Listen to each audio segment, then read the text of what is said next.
What if your worst mistake became the foundation for your greatest success? Today, we are diving into an extraordinary journey of a man who went from a federal prison cell to becoming a VP, a keynote speaker, and a authority on ethics. With no further ado, on the stage, it's about to go down. It's your boy Carlos Inspire and Chuck Gallagher in the house. Hey, Carlos, man, how you doing? What's up, Chuck? My brother, man. I'm so looking forward to do this, Chuck. I don't know if I ever told you, back in the day when I was an immigrant and I first came to America, I used to recruit gangsters and ex-cons out of prison, and I would show them how to go door to door selling cable TV and internet. Who here remembers in the early 2000s when MySpace was around, we were showing people that the modem was a new thing for high-speed data. No longer using AOL, the dial-up, the CD, So we were introducing the whole technology, around US, and we will go to the dangerous areas, Chuck. We'll go to the barrios, we'll go to Brooklyn, we'll go to Jamaica Plain in Boston, we'll go Chi-Town, we'll go Connecticut, we'll go every place, we'll go Watts in LA, anywhere that was super ultra danger, that they would not hire a white man on a payroll. They would send me and my homies on as contractors, because if we die or got stabbed, they didn't have to pay insurance. So that's funny. I am super excited for this, as you can already tell, and my followers were super excited already. Shout out to everybody commenting on LinkedIn, on X, on Facebook, man. Without you guys, we couldn't do this show. And let's get ready. And Chuck, let's address the elephant in the room. How does someone goes from being a VP of a public company to a convicted felon? What happened there? But walk us through it. Your story is fascinating. Let's unpack it and share it. All right. Okay. First, Carlos, most of the time, there are a few exceptions, but most of the time, nobody says, oh, I'm going to do something stupid, right? It all starts small. So for me, it goes back to the mid 80s, latter part of the 80s. And here's the way I put it. I was tax partner in a CPA firm. I've got a master's in accounting. I'm smart. I know things, right? I'm successful. I had testified before Congress. I'd written articles in national magazines. I taught other CPAs in 30 states, but I couldn't manage my own financial affairs. Okay. I was like overextended and underfunded, or the best way to put it is I had too damn much debt.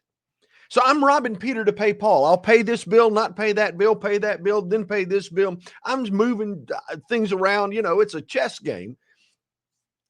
And one day I get a call from my local banker. Now, this guy liked me, okay? We went to church together. He sent me lots of business, but he calls me and he says, hey, Chuck, he said, looks like you're 2 months behind in your house payment. Is there a problem? All right, so let me just call it what it is.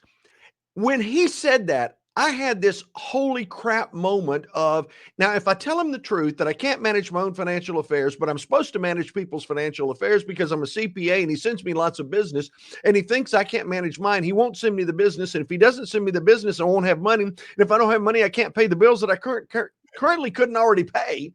Am I going to tell him the truth? Hell no.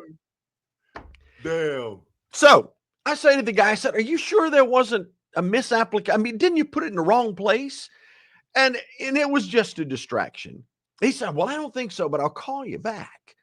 And at that moment, I'm sitting there thinking, crap, I've got to figure out how to come up with $2,000 like real quick. Now, could have gone to my partners and asked for the money, but the people that signed the checks weren't in. They were gone. And it was like, okay, well, I can't get it from them. Could have called my mom. Mom would have loaned me the money. But it was 1987, Carlos. We didn't have Venmo and Zelle, and we can just transfer money like that. It didn't exist. Big old that ain't going to work. So I did the only thing I could do in a couple of hours. And I thought, I'm a trustee in a client's trust. I'll just take the money from them. They'll never know. So I stole the money. Now, all right, let's call it what it really is. Of course, I said I was borrowing the money because nobody says, I'm going to go steal money. You don't sleep well at night if you do that. But I said, I'm going to borrow the money. So I stole the money, but I called it borrowing. I paid him the amount that was due, blamed it on my wife because we just had a baby. Ladies in the call, sorry. Adam and Eve, got to blame somebody. The apple, Eve, you get the idea. So blamed it on my wife. He was like, oh man, it's okay. He said, I passed a bad check once. We had a male bonding moment. Like we both had screwed up, but it's all right. So here's the deal. Paid him back. And when I got my bonus, I paid that off. But then I did it again. And You stole it again? And then I paid it back. Oh, you borrowed it again. I borrowed again. Borrowed again, paid it back. Now, here's the deal. If you do something enough and you don't get caught, you're apt to do it regularly. And I did, and I created a Ponzi scheme. And a Ponzi scheme will always collapse. It always will collapse. So I got by with it for about 3 years. Bernie Madoff got by with it for about 27. But I got by with it for 3 years before it collapsed. So that's how somebody that's fairly smart ends up doing stupid crap that will send you to federal prison. Wow. And I have a question for you. In that prison cell, did you ever imagine that one day you'd be standing on stages? You know me, I'm a huge proponent of teaching stages, helping a gazillion number of influencers to get on stages. As you and I know, you can build authority, credibility faster. Yep. But did you ever imagine being from that prison cell to speaking on stages, teaching ethics to companies worldwide, people knocking at your door, and you're an incredible leader that's dominating that space? Did you ever imagine that, sitting on that cell? If you can go back, because here's the thing. I had been a speaker teaching education for CPAs. So the idea of speaking was not foreign to me. But sitting in a prison cell, there's a point where you're just kind of low. It's like, I could never have imagined, nobody would have ever said, person most likely to go to prison. Nobody would have pointed at me, right? That would not have naturally happened. So sitting there, there's a point when you're in that process, you think, I don't know if anything good's ever going to happen. But here's the truth. You can choose, a human being can choose to be a victim or a victor. Yeah. It is totally a choice. And I know today people that were incarcerated with me who got out and it was woe is me and the world's not treating me fair and I'm just not getting whatever. And they've ended up back in prison. And I know others who got out and said, I made a mistake, but I am not a mistake. Amen. And just fair statement, I'll probably say it more than once. Your history does not create your destiny. Amen, my brother. Amen, man. We were just talking about this earlier, about you not being a product of your environment. I remember, as a kid, selling bread. Sometimes I would go to certain parts of town where the wealthy would live to sell my bread. And they're like, oh, you don't belong here. What are you doing here? Don't solicit here. I'm like, I'm selling bread. I'm 7 years old. It's to help my mom. It's to leave the hood and to leave the battle. But I always, in my head, I didn't say that out loud, right? I'm saying in my head, like, you don't know how hungry I am. Watch me. One day, and it's funny now that some of these people that were racist towards me or judged me when I was a kid and growing up in Brazil, and now they see me here in California, with people like Wesley Snipes or soccer players and ball players and football players and many other celebrities that I happen to have the honor to collaborate, do things together. And now they're like, oh, wow, that little kid selling bread on the streets, making 50 cents a day. The world goes around. That's why I never judge a book on its cover. It's such a powerful concept. And tell me something, Chuck, when it was like that turning point for you in prison? Because I bet you right now, a lot of people are listening to us here. They're still kind of recovering from COVID, and some people even recovering from the recession back in 2008. And then some of us a little bit older, still recovering from back in 2001, right? So three big historical things happening in US this last 25 years that Yeah. put a lot of people on their knees, right? '01, '08, and COVID. And they still recover. As you and I know, being in finance and talking about numbers, we know how hard it is to recover from a Right. 50% loss. But what was the turning point for yourself, the moment that you decided this isn't the end for me? Carlos, let me answer that two ways. Okay. First, when I went into federal prison, never have been there before. Okay. So it was like first experience. But when I went into federal prison, by the way, I'm going to say this, and I want to make sure that everybody listening knows I am not making fun of anybody. Okay. Because you'll have to understand the context, but I'm not making fun of anybody. I know, But I especially go into nowadays, that people get offended so easy. Like, oh yeah, yeah. let's have So a if you grow up conversation. listen, For real. if you're easily offended, suck it up, Buttercup, because we're gonna go. Okay. But when I go into federal prison, and you go through the initial thing, and you get your clothes and whatever, and you're walking through the yard, and everybody's like looking at you like fresh meat, and I'm like, holy crap.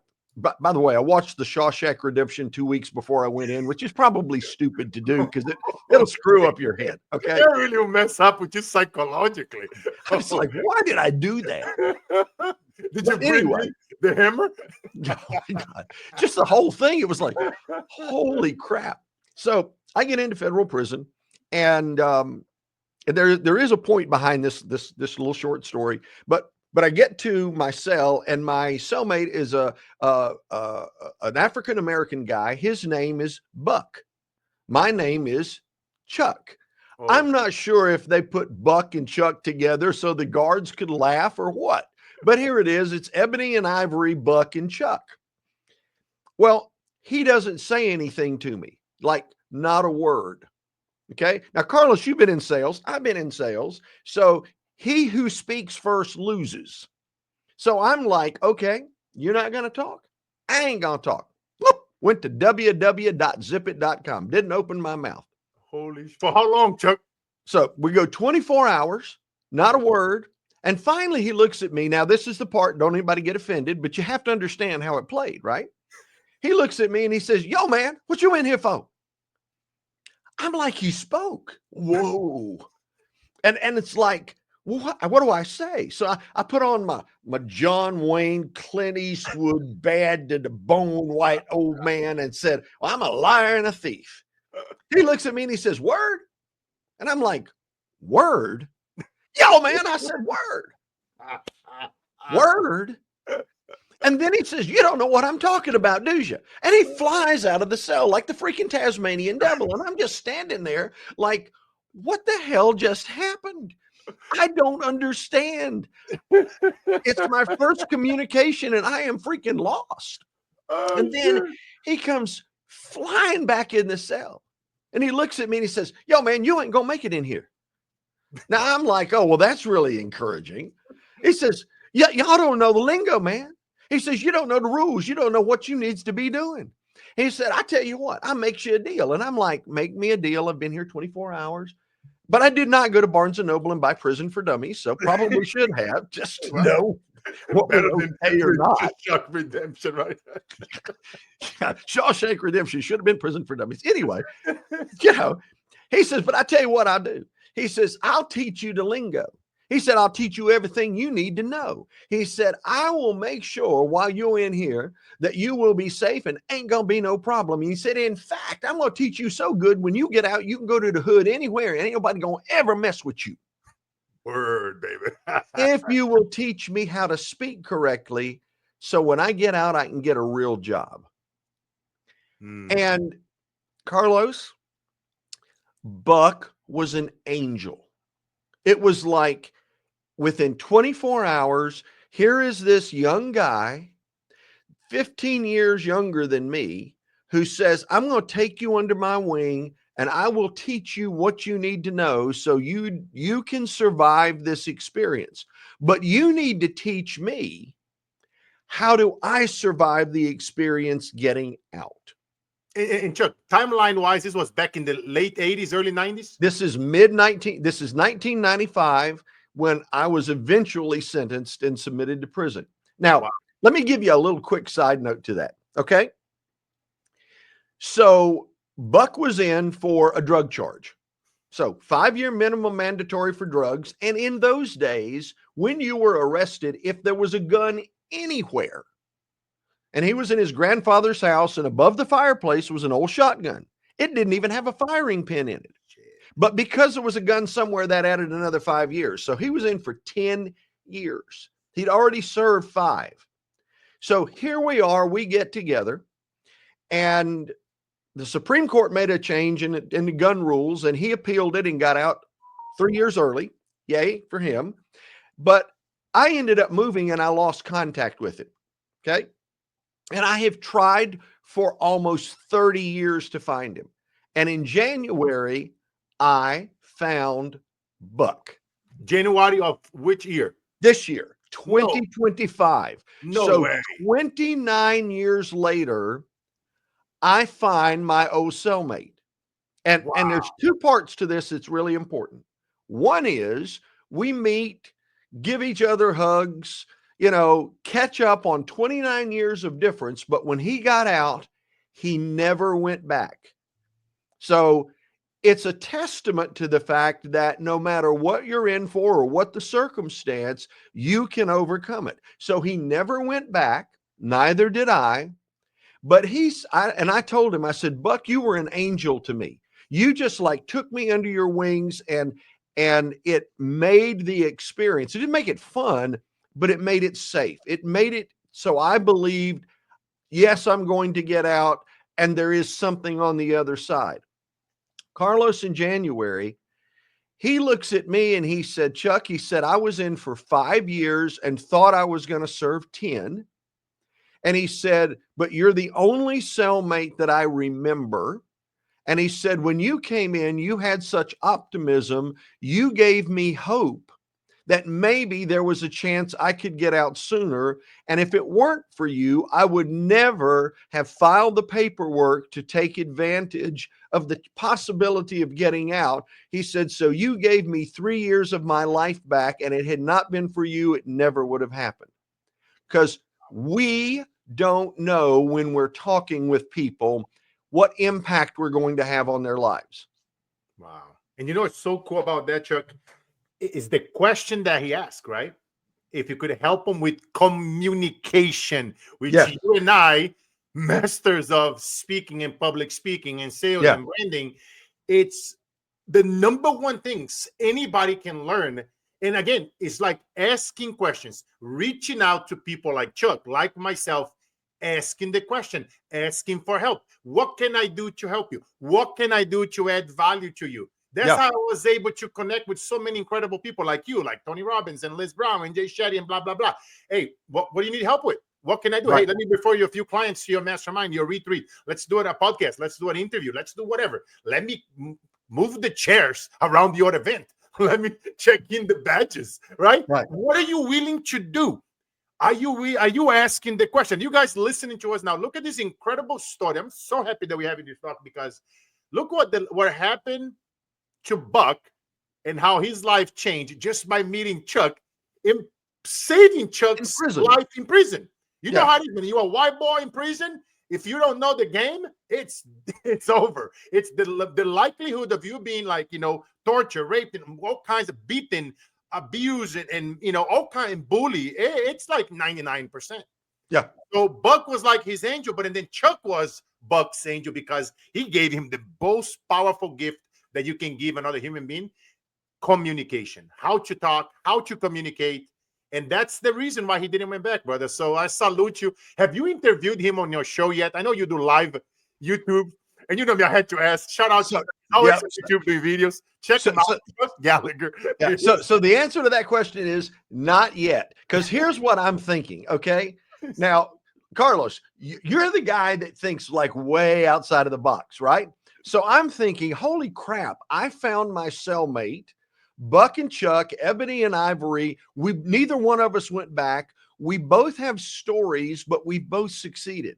So what I want to do is I want to do a mini interview of Buck, and let's talk about those 29 years. And the same with me, and let's talk about the 29 years. And then let's say, now what can we do to help other people? And I'm going to tell you what I want to do. I want either Oprah or Tyler Perry to pick that sucker up, and let's do a documentary so that people can understand your history does not create your destiny. I was You can literally gonna say succeed. that, man. This shit belongs on Netflix, brother. I'm Yes. telling you, and Netflix, even Amazon Prime. One of my clients and very best friends, I don't know if you know him, Sean Kennan. He was the main actor at Karate Kid 3. Oh, cool. He's the white boy that bullied Daniel's son. Yeah. So they are super successful on Prime and making really good money. They won a bunch of awards, him and his wife. Shout out Michelle and Sean, if you guys are listening. I know that they both been on the show. Great friends of mine. We've seen each other's kids growing up. We always doing things together. So great couple out of Hollywood. You know me. I don't hang too many people. You'll never catch me on a Didi party, but I'm not even going to go there, But your story, brother, it belongs on Netflix. I can imagine if I can add value to how we roll, I'll be shedding. I charge people $1,000 to do a shout out. He'll be multiple free shout outs to you, to my Instagram. Check it out, guys. My Instagram at Carlos Inspire. I have almost 40,000 followers there. My TikTok at Carlos Inspire. I'm always, sharing whenever I have good stories like this. We should go on TikTok when that Netflix come up. I bet you we get a bunch of those youngsters coming in. And now we actually even have a senior population there now going to TikTok because of everything that's happening. You know how it is, Chuck. When you take something away, they hear everything. Now they want even more. Want to come back, right? Yeah. Oh, yeah, my brother. Wow, man. No, I'm looking forward to seeing that documentary. It's going to help so many people. And Chuck, you often talk about the human side of ethics. Why do you think so many people, even in leadership roles, they struggle with making ethical decisions? Carlos, let me play with a little example for a second, okay? Yesterday I was standing in front of a group of people doing a presentation like we do, and I asked them a question. I said, how many of you would voluntarily choose to do something unethical? Nobody. Okay, nobody. Better interrupt. Y'all lying, but that's okay. Nobody. Next question, I said, do you think that voluntarily breaking the law is unethical? By show of hands. And most everybody's hand went up. All right. Next question. How many of you have driven on the interstate highways in the past 2 weeks? Everybody's hand goes up. And then you can look at them, and some of them look they're psychic because they know the next question. And how many of you exceed the speed limit by 5 to 10? And everybody's hand goes up, right? And it's like, okay, now I want you to think about it, because you said you wouldn't do something unethical, and you said that voluntarily breaking the law is unethical, but yet you speed every day. So go back to your question. Why do we talk about the human side of ethics, and why is it so easy for people to make unethical choices? If the choice you make seems to be socially acceptable and there's no consequence or immediate consequence, what happens? Just keep doing it over and over. So, and I don't care what it happens to be. Yesterday, I'm in this conference and a guy comes up to me. His name was Charles. So, we kind of had a little connection there. And I said to him, he said to me, I broke the law about 40 years ago. And I'm like, wow, you remember that? And he said, no, I work for a company. And he said, we got paid a mileage, for driving the car around to do whatever it was we did. And he said, so I filled out my expense report the first month, and it was like $275. And before I turned it in, he said, two of the other people came up to me and he says, no, stop. Don't turn that in. He said, why? He said, because they're not paying us enough money. So we normally fill it out so it's almost $1,000 a month. He said, that's what I'm supposed to do? He said, yeah, everybody does it. So he filled it out and made it 700. And then it got to 800, and then it got to 1,000. But Carlos, had he done the right thing, it would have been 200 and some dollars, and everybody he worked with would have been pissed because he would have told the truth and it would have outed them. But everybody had their shtick with this company. They were getting theirs, so to speak. And as long as you don't get caught, it then seems to be okay. So one of the big challenges, and good God, it's true in Washington and in government, is figuring out just because you can do it doesn't mean you should do it. And the bigger thing is eventually the truth will always come out. Yeah. It's always going to come out. Wow. No, man, that's so true. It's so true. It's like, I was raised in such a strict environment. My grandfather, because you guys know my story, my father died when I was a baby. Stepfather was murdered. So I was raised by my mom, my grandma, and my grandpa. And man, if I would do anything crazy, it could be skip church and lie. Oh God, the skip churching was it, brother. Back in the late 80s and the 90s, I would have to be on my knees on the backyard, on the dirt. It's 110 degrees, and my grandma and grandpa would add a little corn to it. You know the corn that you feed the chicks? Oh yeah. And my big old buddy. You guys know me. I'm 6'5", 300 pounds. So I always been big. Even when I was 7, 8, 9, and I'm over there on my knees, pissed off. But guess what? Did I did it again? Hell no.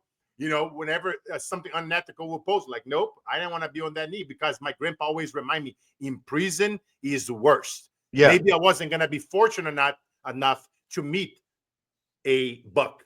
Yeah. You know what I'm saying? And then, and you know what I mean? So it's such a great topic. And also having a standard, something that I always talk about at home, my daughter, my family, my friends, my clients. You got to have a standard. You got to know how to say no. You don't want to be like, for example, I always tell my clients, you don't want to be on every podcast, every stage, every radio show. You want to be a shows and podcasts of people that are in alignment. Like you and I, we serve a very similar niche. We got a bunch of CEOs of Fortune 50, 500, 5,000 companies that listen to this show.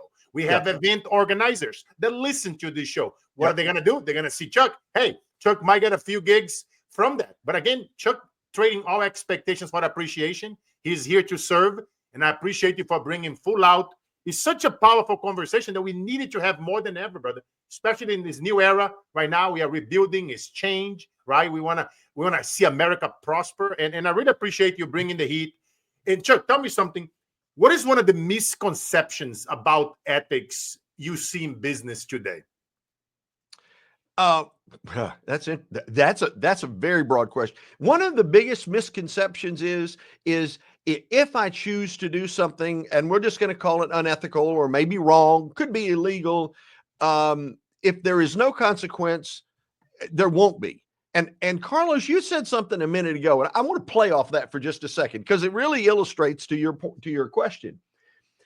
When I was a kid, and I'm 16, let's just play this out. That's a long time ago, right? But when I was 16, would I like to have seen my girlfriend less than fully clothed? Of freaking course, right? Now, I might have said to her, baby, if you love me, you'll show me. And she would have slapped me. Or I'm just going to tell you, I would have got the crap beat out of me. But let's just, for hypothetical purposes, say she did. And let's say I wanted to remember it. The only way to do that would have been to take a picture. And in my day, pictures had film, and you took it to the drugstore and they developed the film and they gave it back to you. And the drugstore dude looked at the pictures, right? So here he sees a picture of this young lady's exposed chest in my hypothetical example. What would he have done? He'd have called mama. Now, mama would beat the crap out of me. Then when daddy came home, she'd say, your son has got a picture of his girlfriend's exposed chest, and he'd start with the belt. Of course, he'd want to see the picture first, but that's a different issue. Everybody here that been through the belt or the chunkless, type in below. Type in what were you hit with? Belt. Oh Sandals, I want to hear it. Yeah. So, but now think about that, because that was in my generation, or maybe yours to some extent. But it's today. So today, you get that young 16-year-old who's talking, not dating, but talking to the 13-year-old who looks like she's 18. And he says to her, he says, girl, if you love me, you'll show me. And she's like, oh, I can't do that. Oh, he says, sure. You can send it to me on Snapchat or whatever the app happens to be. Because we all know the whole concept initially behind Snapchat was I could send you something and you'd look at it and laugh and think it was funny and it would disappear. But freaking nothing disappears. So she says, okay, takes the picture. He gets it. He screenshots it before it disappears. So it may be gone from Snapchat, but it's on his mobile device. Now he's 16. He's going to show it to other people. And one of those people is going to have a conscience. And they're going to tell the school resource officer, who's going to tell the local police, and they're going to find a 13-year-old girl's exposed chest on his phone. And Carlos, it ain't a whipping. That ain't going to happen. It is now he has child porn on his phone and will be labeled a child sexual predator for the rest of his freaking life. So the world we live in now is the consequences are quicker and they're more significant. And I mean, it will bust your butt. So I can go back and think about what would have happened to me. Now, I'd have got a whipping. I'd have been pulled from school, and I'd had to go to church on Sunday morning, Sunday night, Wednesday night, and visitation on Thursday, because I would have been marching to the tune of that Bible, because that's what my parents would have done. But today, I'd be a child sexual predator, and that will stay with you for the rest of your life. Yeah. That in today's world, we really need to think about is the significance of the consequences when they happen, and they will happen. Yeah, no, it's something that I often, I teach my daughter and many kids that I mentor. You gotta question everything and trust nobody. Yes. whether I'm preaching to children or even when I'm preaching in finance, I tell people trust no one. You are your best fiduciary. Period. Yes. It's like you have to. You cannot. You never know who you're talking to. I tell those kids out there on the Roblox, on TikTok, you don't know who's on the other side on that thing. If that person is really another kid, it could be an adult at his basement. You know what I mean? So I tell people like it's so true, man. Such an interesting topic. And look, how do you connect the dots between choices, behavior, and success for your audiences? So mid 80s, I did stupid stuff. Mid 90s, I go to prison. I get out of prison. Now think about it. I'm never going to be a CPA again. I violated those rules, right? The ethics rules, my license is taken. It'll never be given back. I got to figure out what to do. So I started, you said you did door to door. I started selling cemetery property door to door. Only job I could get. By the way, Mom always said death and taxes. I totally screwed up taxes, so I figured I'd try death. Just saying. Plus, everybody breathing is a potential customer, and I figured that's good. There's a lot of customers out there. Anyway, I knew that I better be the best at what I did, because as a convicted felon, people are not just going to jump up and want to give me jobs. So I became their number one salesperson. They asked me, could you teach other people? Yeah. They're willing to do the work. I can teach them. So they made me a manager. And that became a top performing location. And then they said, well, could you take on 13 locations? And I said, yes. And then eventually it became 40. And a decade later, mid 2000s, I'm a senior VP in a public company. Wow. Now, it happened because I took the first job and I did it really doggone well. I don't care what the job is, but I did it so well, they could not help but promote me and allow me to continue to do that. Now, by 2006, something becomes clear. In the mid 80s, I made dumb choices. Prison. Mid 90s to early 2000s, I made better choices. VP as a convicted felon. That's when I began talking, because I had credibility in the marketplace to say every choice has a consequence. If you make dumb choices, you get prison. If you make better choices, you can be a senior VP in a public company, even though I am a convicted felon. So you got to have a level of credibility to be able to help people understand what can take place. Yes. No, man. Amen, brother. Amen. It's so true, man. That's why you guys know me. I'm a huge proponent. I don't care how, as long as you haven't hurt children or abused women or seniors, you're good with me. Everybody deserves a second chance. Build yourself up, learn how to communicate, get on more stages, and you build credibility, authority, and keep sharing your story and never quit. As you were talking about selling door-to-door cemetery, I remember selling door-to-door, being asked that question train others. And I went on for 20 years training and Yep. doing sales training. Companies like Comcast, AT&T Broadband helped Yep. Comcast generate over $1 billion in revenue for them. But Yes. again, they start with going on that project at night in Boston, Jamaica plan, knocking door to door. It was cold. It was crazy. I'm a big boy, 6'5", 300 pounds. Back then I was lighter, so I look like a cop, like a fad. So they will patch me. They will think, let me see if you have any wires, guns pulled on me. So many stories that I share on my book, and then I share on the podcast. But it's so true, man. It's so true, my friend. And AI, I've been talking a lot about AI lately, Chuck. And, lately, some major announcements, right, with the White House, Stargate, they bring in 500 billion. This is incredible for our economy. But let's go deep on that. Let's go about diving deep on the top of the ethics of AI. How do we ensure that decision machines make align with human values? You can't determine if it's going to align with your values if you don't know what your values are.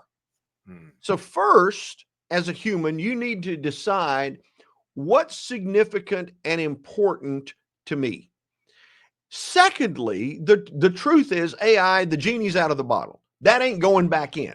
To me, this is like the time when the automobile first appeared on the scene, but everybody could saddle and bridle a horse, and they knew how to ride the doggone thing.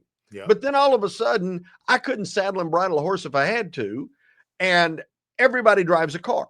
Yeah, oh yeah. They're not gonna go from New York to Boston on that horse on that cold in December. Hell no. So AI is here. The question to me becomes, one, I need to be willing to experiment with it. I need to be willing to go into Perplexity or ChatGPT or Runway ML or 11 Labs or whatever it happens to be. But I need to understand what's the program. I use that term loosely. That's probably an old guy term.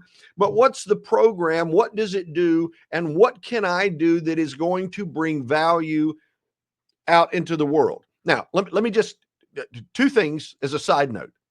A car is a great tool.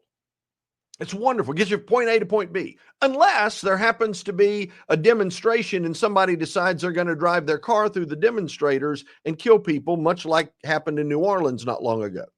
Then the car is an instrument of death. The question is AI good or bad is a function of in whose hands is it being used, and are you willing to learn enough about it to know I'm comfortable with what I'm using, what I'm doing, is it done for right purposes, and am I smart enough to see a video and say, you know what, that ain't real. Like there's a video, I just saw it. I literally just saw it today. It was entertaining, but it was Barron Trump singing something like Amazing Grace or something other. And I looked at it and I was like, son of a gun, that is a really good deep fake. It was quite amazing. But I recognized it ain't Barron Trump singing Amazing Grace and some produced video. So I can understand it for what it is, but I can also have enough intelligence to discern what is real versus what is not. Yeah.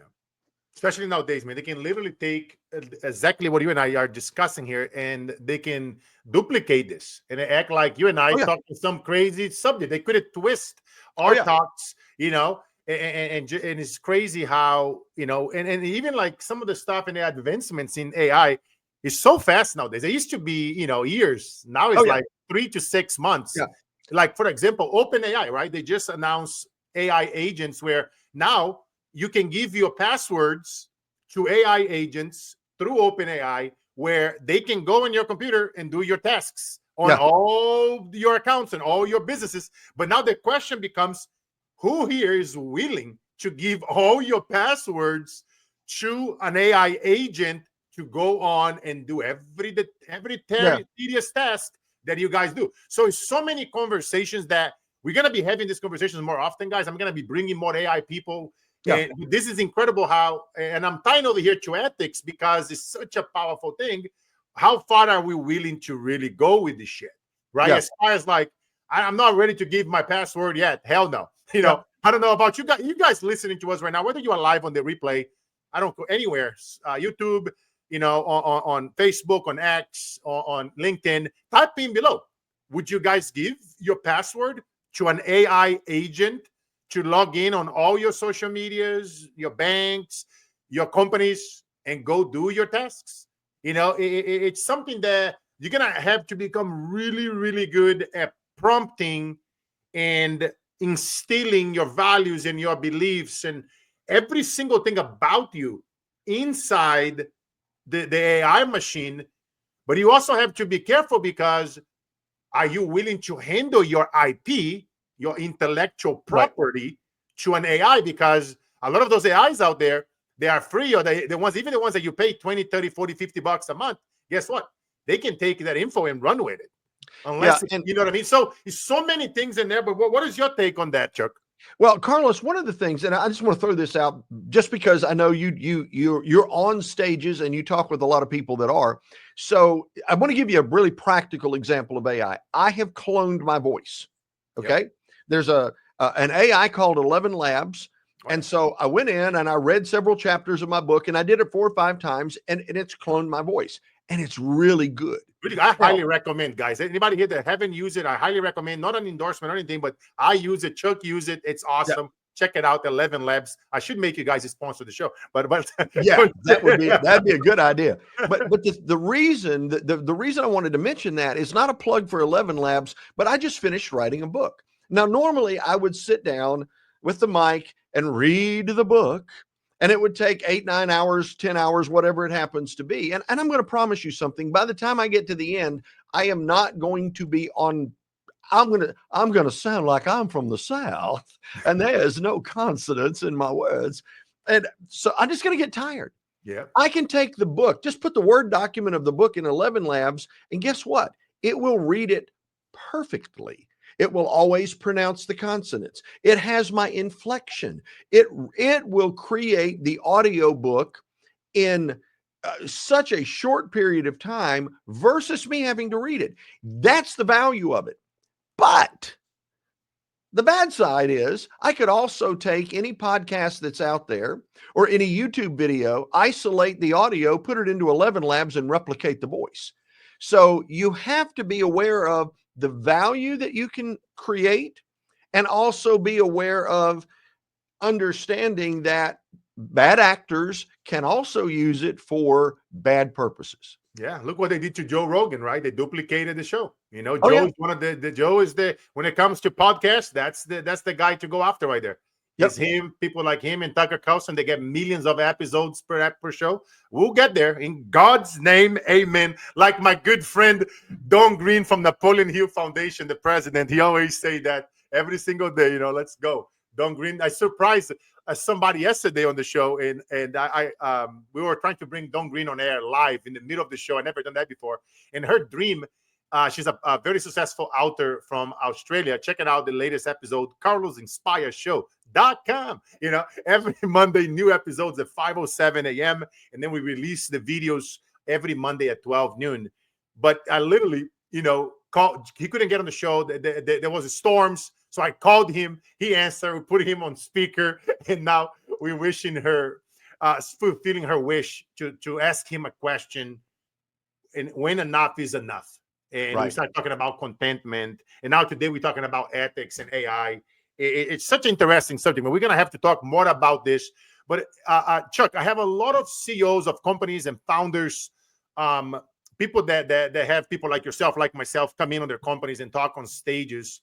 And how do you help businesses integrate ethical frameworks into company culture? Can you talk a little bit about that? Because I think it would serve a lot of our leaders here. Yeah, absolutely. And actually, there are 2 significant parts to that. One is, if your company, and I say if, because there's some that probably don't, but if your company really believes in ethical behavior, you need to understand on a human perspective, from a human perspective, what would cause a functionally honest person to do something dishonest, unethical. Because one of the things that I teach companies is, what the trigger points are, what to look for. Okay. And I say this with all the respect in the world to my former partners when I was tax partner in a CPA firm. If they had known what to look for, they would have seen pretty quickly something was weird in my life. And had they mentioned that, Chuck, it looks to me like you've traded cars every 6 months for the past year. Every time you do that, you lose money. Where's that coming from? Because we know what each other made, and nobody died, so we didn't have an inheritance. If they had asked that question, that would have been one of those, holy crap, somebody's on to me. I better get off this merry-go-round and fix shit quick. Pardon the language. But if you don't know what to look for, what ends up happening is people within the company can get lulled into a sense of security, take that first step on a black diamond slope. The next thing you know, whew, man, they're on the slippery slope and you can't stop them. So if you can identify it, you can interrupt it.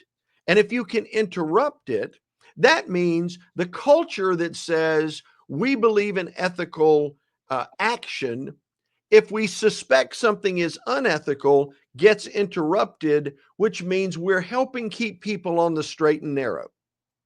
Let me give you a quick, simple example. There used to be a movie, Minority Report. Yep. Tom Cruise. In Minority Report, there were the precogs. These were these three ladies that could see things in advance, and they would predict, a crime before it happened to prevent it from happening. Great movie, by the way. Yeah, it was good. I really liked it. Now, I know some people are going to freak at this, but think about if I'm working for a company and they provide me a computer, they provide me a phone, I'm working, I'm in email, I'm on social media, I'm making calls, there's texts that are being made. I know people would freak, but think about the data that's there. And what if there was a way to identify in that data, something's happening in that person's life. It doesn't mean anything is wrong or they're bad, but they could be tempted. And if I know somebody could be tempted, as a human being, doesn't it serve society and the organization to say, hey, Chuck, I know your wife was just diagnosed with X, and disease or health is a tempting factor, one of the primary three. So if that's the case, then get a little bit of love from the company and some compassion, but also some understanding that that could be a tempting factor for me. Let's make sure I don't do something that I would regret later. Wow. Such a great point, man. An incredible answer, by the way. I love it. And Chuck, your journey, it's a proof that people deserve second chances. As you guys know me, everybody deserves a second chance, in my opinion, as long as you don't harm kids or women or seniors. That's my standard. That's the Marine Carlos right there, the young Carlos. But how can companies foster culture or cultures where failure isn't the end, but a stepping stone? Because a lot of people come to me, they try so many different things, they are failing, they cannot keep up with the pressure from the board of advisors, the stock's going down, they want more and more. Whenever they come to me, they were doing maybe 90, 100% of quota, but they want to do 150, 100, 200% of quota. I help them get to 150, 200%, and now they want 300 and 400. You know how that goes, Chuck. Oh, so, yeah. What is your take, and how can companies foster cultures where failure isn't the end, but a stepping stone in changing the game? So, Carlos, again, I'm going to go back to two separate things. One is, to your point, just the simple recognition that the only way to find true success is through failure. Nobody, not any company out there, starts with an idea and hits it just like that without any obstacles. There are always obstacles. So if in the company I'm willing to recognize that failed, the question becomes, what did you learn from it? Because if I'm going to talk with somebody and they screwed up or it failed, whatever happened, what did you learn? Now, if they didn't learn anything, we've got a problem. But if they learn something from it, then they're not likely going to do that a second time. Now, I'm going to hit you with a different perspective also. If I'm an employee in a company, and let's say that my responsibility is $1 million a year in sales, and next year the company says that needs to be 1,200,000, and I'm like, okay, give it my best shot, and I get to 1,205,000, and the next year they said it's going to be 1,000,004. But if the market never changed, if the physical territory is the same, if that territory is not growing, and let's be candid, there are some places where there is no growth, right? If an accountant, I don't say this disrespectfully, but if the accountant says we have to have more, we have to have more, we have to have more, that's not encouraging success, because what you're saying to someone is the number is more important than the reality of what is capable to be done, the true capacity of it. It's like saying I've got a car that's capable of doing 140 miles an hour, and just because I did 145, somebody thinks it should do 160. It's only going to do what it's going to do. So there is a point for some people where you sit back and you look and you say, I am successful, I am good. If there are unreasonable expectations, I might need to think about either becoming my own entrepreneur and going out and creating my own company, or finding a company that values what I truly do bring to the table.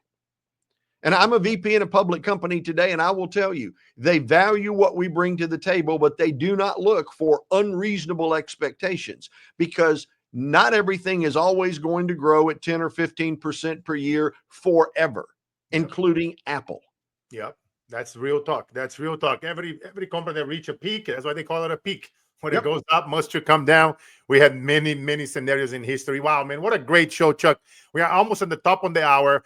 Before I ask you the final question of the show, what is the best place that you hang out, where they can follow up with you, Chuck, with whether social media accounts, your website? What is the best place for them to reach out to you and keep up with all your awesomeness?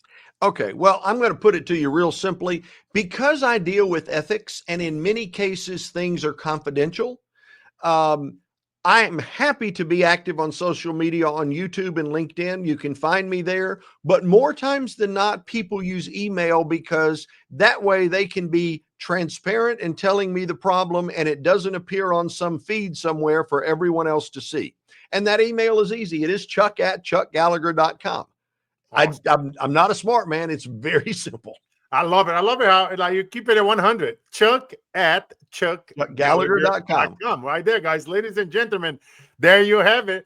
And my friend Chuck, the question that I ask every incredible guest that's been on the show, many influencers, experts like you, celebrities, athletes. We had some really great people on the show. I'm grateful to God the friendships and the relationships that was built because of this show. And that's why I'm a big proponent of people doing video once a day, doing interview. And because it's something that when you and I are no longer here, people can listen. They can. That's true. You know what I mean? It's a legacy that we live. Yeah. And this question is actually tied to legacy. Is your eulogy is 50 years from now, you're 100 years old, and your best friends are going to be there. They're going to be reading it. And they're going to say, Chuck Gallagher was ...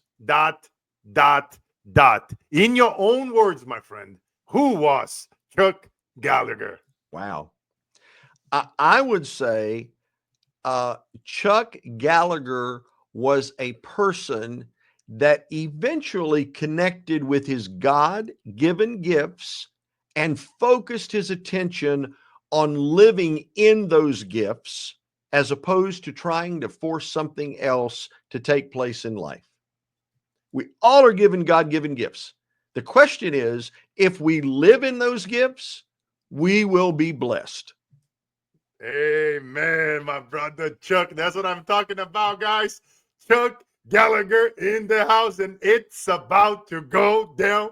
Chuck is a living proof that your past doesn't define your future. Your choices do. No matter how far you're falling, the path to redemption starts with one ethical decision at a time. Remember, my friends, the power to rebuild is always in your hands. A mistake will never define you. How you respond, it does. Thank you for being here, Chuck. Thank you, my followers. I love you guys. Every Monday, 5:07 a.m. Pacific time, CarlosInspireShow.com. I love you all. Have a blessed day. Text somebody here who needs to hear this today. Much love.